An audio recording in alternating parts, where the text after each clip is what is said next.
김건희 여사님, 샤넬 화장품, 디올 명품백은 어디에 두셨습니까? 코바나 컨텐츠 사무실이 대통령 부속실입니까? 직접 답변하시기 바랍니다.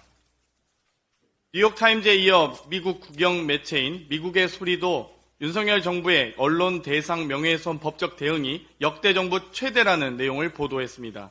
미국의 소리는 윤 정부는 비판적인 언론인과 언론 매체를 기록적인 속도로 형사고발하고 있다며 강하게 비판했습니다. 이 정도로 대한민국이 전 세계적인 망신을 당한 적이 있었는지 참담한 마음이 가득합니다. 윤석열 대통령 취임 이후 정부와 여당은 언론사나 언론인을 상대로 최소 11건 이상의 명예훼손 관련 법적 대응을 했습니다. 임기 시작 1년 7개월여 만에 문재인 정부 4건, 박근혜 정부 8건, 이명박 정부 7건과 비교해도 압도적인 수치입니다. 미국의 소리는 지난해 윤석열 대통령의 비속어 논란을 설명하며 정부와 여당 관계자들은 MBC 직원을 명예훼손 혐의로 민사 1명, 형사 2명 등 3건을 검찰에 고소했다는 내용을 담았습니다. 전국민 듣기평가를 실시하며 언론을 고발하고 입을 막았지만 미국 언론은 막을 수 없었습니다. 이제 미국 국영매체도 고발하고 압수수색하실 겁니까?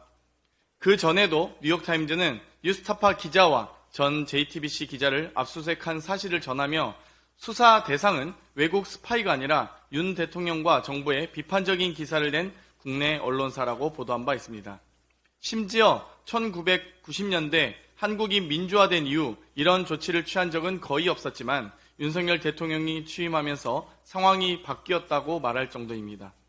법에도 없는 가짜뉴스 운운하면서 언론에 재갈 물린다는 언론 보도에 대해 언론 자유를 지키겠다는 대통령실의 해명을 보면서 오늘도 뚝뚝 떨어지는 국격을 걱정합니다. 연이은 디지털 재난으로 윤석열 정부는 디지털 무능까지 드러내고 있지만 정부 한 곳에서 묵묵히 더 나은 행정을 위해 노력하시는 분들이 계시기에 더 널리 알리고 응원하려 소개합니다. 공무원, 군인, 공기업, 교사 등 100만 공직자의 업무 짐을 조금이나마 줄이고자 영원의 예산으로 매일 조금씩 만들어진 공문서 제작 프로그램이 있습니다.